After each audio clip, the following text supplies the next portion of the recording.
اللہ روزے میں دیکھنا چاہتا ہے کہ میرا بندہ میرے کہنے پہ جو چیزیں حلال ہیں ان کو بھی چھوڑتا ہے کہ نہیں چھوڑتا. تو جب اس نے ان کو چھوڑ دیا تو پھر حرام کیوں نہیں چھوڑے گا؟ اور جس نے روزے میں حرام بھی نہیں چھوڑا، غیبت بھی نہیں چھوڑی، جھوٹ بھی نہیں چھوڑا، لوگوں کو اذیت دینا بھی نہیں چھوڑا، تلخ رویے بھی ترک نہیں کیے، گالی گلوچ سب و شتم کا مزاج بھی ترک نہیں کیا، لوگوں سے رشوت لینا اور لوگوں کو اذیت دینا بھی ترک نہیں کیا، تو پھر وہ بھوک کاٹ رہا ہے. وہ اللہ کے حکم کی تعمیل نہیں کر رہا ہے، وہ تو کہہ رہا ہے کہ میں تمہارا امتحان لینا چاہتا ہوں، تم حلال بھی چھوڑو گے اور یہ حرام بھی چھوڑنے کے لیے تیار نہیں ہے. تو پھر وہ روزہ ہی نہیں. ہم ہر سال مشق کرتے ہیں، ماہ سیام گزر جاتا ہے، پھر جہاں کھڑے ہوتے ہیں وہیں کھڑے ہوتے ہیں، جبکہ روزہ تو 1 مہینے کی ٹریننگ ہے. 1 مہینے کی ٹریننگ کے بعد ہمارے عیب جھڑ جانے چاہیے، ہمارے گناہ دھل جانے چاہیے، ہمارے اندر کو تقوی کے نور سے مالا مال ہو جانا چاہیے. لیکن ہم نے مشق کی نہیں، ہم کام چور رہے. تو پھر نتیجہ کیا ہوا کہ جہاں کھڑے تھے وہیں رہے. تو روزے کا مقصد اتقاء کو پیدا کرنا ہے، اور ہر وہ کام جو اللہ کی ناراضگی کا ذریعہ ہے اس کو ترک کرنے کا نام تقویٰ ہے. اور اگر کوئی ایسا کام سرزد ہو جائے جو اللہ کی ناراضگی کا سبب اور ذریعہ ہے تو فوراً توبہ کی جائے، رجوع کیا جائے، ایسے امور بجا لائے جائیں جو اللہ کی رضا کا سبب اور ذریعہ بن جائیں. حضور نے ارشاد فرمایا، حضرت معاذ بن جبل رضی اللہ تعالی عنہ سے مروی ہے، اتق اللہ حیث ما کنت، تو جہاں بھی رہے اللہ سے ڈرتا رہے، خلوت میں ہو، جلوت میں ہو، گھر میں ہو، مسجد میں ہو، بازار میں ہو، تنہائی میں ہو، ہجوم میں ہو، جہاں بھی تو رہے اللہ سے ڈرتا رہے. وَأَتْبِعِ السَّيِّئَةَ الْحَسَنَةَ، اور اگر تم سے کبھی کوئی گناہ سرزد ہو جائے تو فوراً نیکی کر، تم ہوا وہ نیکی اس گناہ کو مٹا ڈالے گی.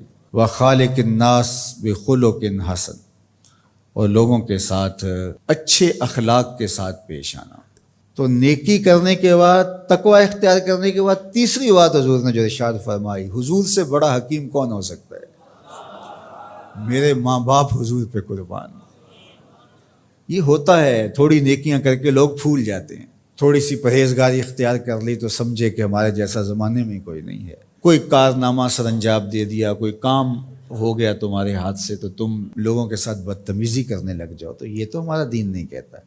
تو فرمایا اتق اللہ حیث ما کنت، جہاں بھی رہے ایک تو اللہ سے ڈرتا رہنا، اور دوسری بات ارشاد فرمائی اتبع السیئۃ الحسنہ، جب تم کوئی برائی کر بیٹھو تو اس کے فوری بعد تم نیکی کرو، تم ہوا وہ مٹا ڈالے گی. اس کو لکھتے لکھتے دھبا لگ جائے تو اس کو ریموو کر دیتے ہیں نا. زندگی میں چلتے چلتے گناہ سرزد ہو جائے تو نیکی سے اس کو ریموو کر دو، تم ہوا مٹا ڈالے گی اس کو.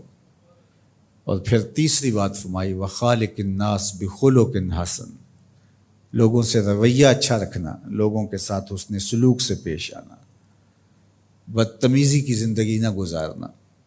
قیامت کے دن جب اعمال تولے جائیں گے، سب سے زیادہ وزن جس عمل کا ہوگا وہ حسن خلق ہے، جو پلڑے کو جھکا دے گا. تو کبھی اپنے رویوں کو کھردرا نہ ہونے دینا. تو ہمارے رب نے ہمیں تقوی اختیار کرنے کا حکم عطا کیا، اور رمضان المبارک موسم ہے تقوی کے حصول کا. زندگی ثمر بار ہوتی ہے اور تقوی کا پھل لگتا ہے. روزہ تقوی کی نشأت کا ذریعہ ہے، روزہ پیدا کرتا ہے اتقاء. لعلکم تتقون اس پہ شاہد عادل ہے. تو اس لیے مجھے اور آپ کو جائزہ لینا پڑے گا کہ ان دنوں کے اندر ہمارے اندر کوئی تقوی پیدا ہوا ہے یا نہیں ہوا. میں اپنا جائزہ لوں اور آپ اپنے اندر ہی جائزہ لیں. ہم نے بھوک کاٹی ہے، پیاس گوارا کی ہے، رات تراویح بھی پڑھتے ہیں، تو کیا کوئی فرق پڑا؟ کوئی اتقاء کا نور نصیب ہوا؟ اگر نصیب ہوا ہے تو پھر مزید کوشش کیجئے بقیہ دنوں میں مزید نور نصیب ہو اور اتقاء کے اجالے حقیقت میں ہم پالیں. اور اگر وہیں کے وہیں کھڑے ہوئے ہیں، کوئی فرق نہیں سوائے بھوک اور پیاس کاٹنے کی اور یہ ذہنی تاثر کہ ہم روزہ رکھ رہے ہیں، اس کے علاوہ میں کوئی فرق نہیں ہے، ہمارے باطن میں کوئی تبدیلی نہیں آ رہی، تو پھر ہمیں دیکھنا پڑے گا پیچھے مڑ کے کہ ہمارے روزے بے روح اور بے نور کیوں ہیں، ہمیں اس پر توجہ دینی پڑے گی۔